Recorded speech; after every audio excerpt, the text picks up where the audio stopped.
Bismillahirrahmanirrahim. Assalamualaikum warahmatullahi wabarakatuh. Alhamdulillah wassalatu wassalamu ala Rasulillah Muhammad ibn Abdullah wa ala alihi wa sahbihi wa mawalah. Allahumma salli wa sallim wa karim mu'azim ala sayyidina Muhammadin wa ala alihi wa sahbihi wa barik wa sallim ajma'in. Amma ba'du. Umat Allah yang selalu dirahmati oleh Allah Subhanahu wa taala, di dalam memikirkan generasi terkhusus anak-anak kita, pada dasarnya sudah diajarkan oleh Baginda Agung Sallallahu Alaihi Wasallam melalui daripada perkataan bahwasanya ku anfusakum wa ahlikum naro, jagalah diri kalian dan keluarga kalian agar tidak masuk ke dalam neraka. Dan Sayyidina Ali ibn Abi Thalib telah mengajarkan metode atau cara agar kita teknik untuk memberi pendidikan terhadap anak keturunan kita atau generasi-generasi muda kita. Pada dasarnya metode ini telah dijalankan oleh mereka para sholihin, para ulama, dan berhasil, tidak ada yang gagal.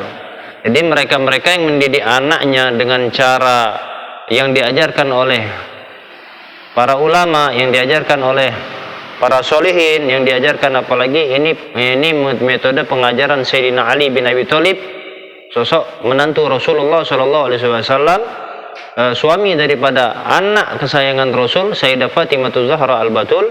Beliau mengajarkan apa? Cara mendidik anak itu ada 3 tahap. Tahap yang pertama yaitu anak pada saat anak usia dari 0, artinya dia baru lahir, sampai usia 7 tahun. 7 tahun tuh kelas, kalau sekolah itu lebih kurang kelas 2 SD. Jadi kelas 2 SD lebih kurang. Artinya dari anak baru lahir sampai anak nanti berusia 7 tahun, atau kalau posisi kita ini kelas 2 SD. Apa kata Sayyidina Ali bin Abi Thalib? Jadikan anak itu bagaikan raja. Bagaimana kita dengan raja? Tentu kita melayani dia, tentu kita berikan hal-hal kebaikan, tentu kita tidak mau berbantah terhadap raja, tentunya kita akan hormat terhadap raja. Jadi ihtiramnya kita atau penghormatan kita terhadap anak tadi 0 sampai 7 tahun, jadikan anak tadi bagaikan raja. Akan tapi ada tertentu, ibarat kalau dia menginginkan sesuatu, ada cara kita untuk melarangnya. Misal kita tidak menyuruhnya untuk membelikan sesuatu itu hal-hal yang negatif, misalnya kita larang dia dengan cara yang lebih santun. Karena anak 0 sampai 7 tahun dijadikan dia sebagai raja. Jadi anak 0 sampai 7 tahun jadikan dia sebagai raja. Kemudian kata Sayyidina Ali bin Abi Thalib, tahap yang kedua. Di tahap yang kedua ini, kata Sayyidina Ali bin Abi Thalib, artinya usia 8 tahun sampai lebih kurang antara 14 sampai 15 tahun. Jadi 8 tahun, 14 sampai 14 atau 15 tahun, itu 8 tahun kira-kira kelas 3 SD. Ya, 3 SD, ya. Ya, 8 tahun kelas 3 SD, 14 tahun, 15 tahun kelas 2 SMP. Kelas 3 SMP, 15 tahun anggap kelas 3 SMP. Artinya dia lebih kurang, kalau sekolah itu berukuran kelas 3 SMP. Jadi dari kelas 3 SD sampai 3 SMP.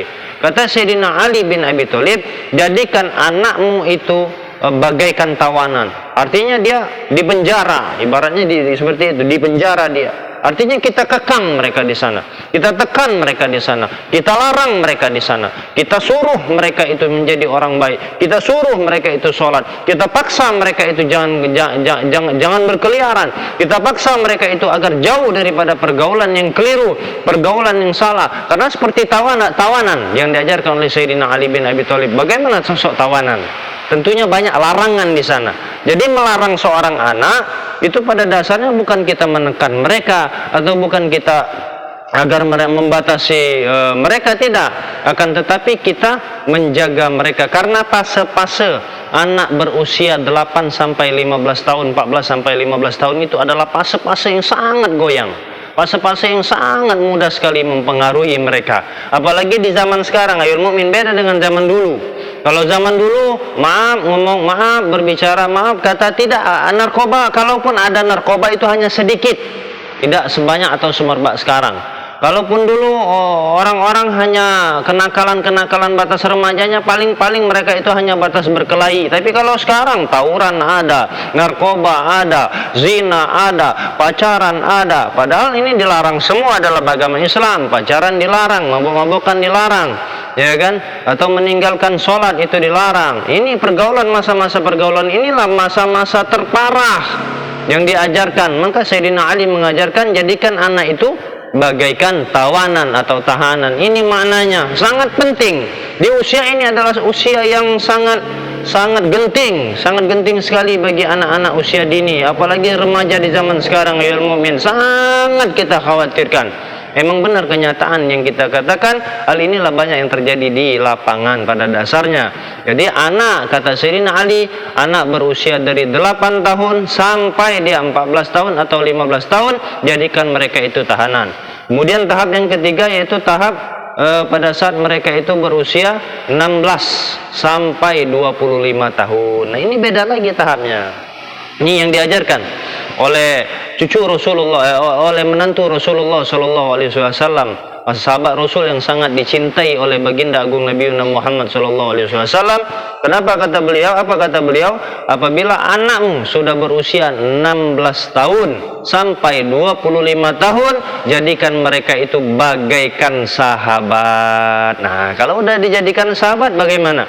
Tentunya kalau sudah dijadikan sahabat, kita ajak berbicara, kita ajak layaknya kita berbicara dengan teman. Ini khususnya ayah terhadap anak laki-laki. Jadikan anak kita itu jadikan sahabat, jadikan mereka itu teman bagi kita. Bagaimana kita menghargai teman, bagaimana cara kita berbicara dengan sahabat kita. Seperti itulah anak-anak pada saat usia seperti ini, kita jadikan mereka sahabat, sehingga mereka tidak ada canggung, tidak ada sungkan. Ya, emang sudah saatnya pada saat mereka sudah berusia di 16 tahun sampai mereka di usia 25 tahun, malah di sana kita jadikan mereka bagaikan kawan sahabat sejati kita, sehingga mereka curhat atau cerita kepada kita, ngobrol kepada kita, kita kasih masukan kepada mereka, dan mereka pun tidak tentu kemungkinan mengasih masukan juga kepada kita sebagai ayah. Karena kenapa? Seperti sahabat, yang namanya sahabat. Ya, seperti itu saudara-saudaraku yang selalu dirahmati oleh Allah. Jadi ini metode pendidikan harus kita tanam ke dalam diri kita terhadap regenerasi kita, terkhusus bagi anak-anak kandung kita sendiri, atau anak-anak kemenakan kita, atau saudara-saudara kita, atau anak-anak tetangga kita. Kita perhatikan, ini adalah metode yang diajarkan oleh Sayyidina Ali bin Abi Thalib, menantu Rasul Sallallahu Alaihi Wasallam, suami daripada Sayyidah Fatimah Zahra Al-Batul, anak kesayangan Rasul Sallallahu Alaihi Wasallam.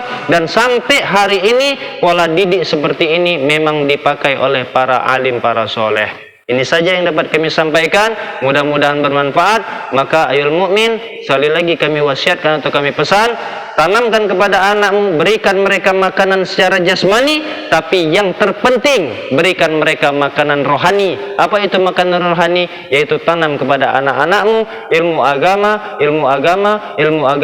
yang kelak suatu saat mereka dewasa, kalaupun mereka melenceng, biasanya tidak terlalu melenceng. Ini saja. Alafu minkum, lebih dan kurang saya mohon maaf. Kepada Allah Subhanahu wa taala saya mohon ampun. Al-fakir ad-du'aim ilallah. Alafu minkum. Wassalamualaikum warahmatullahi wabarakatuh.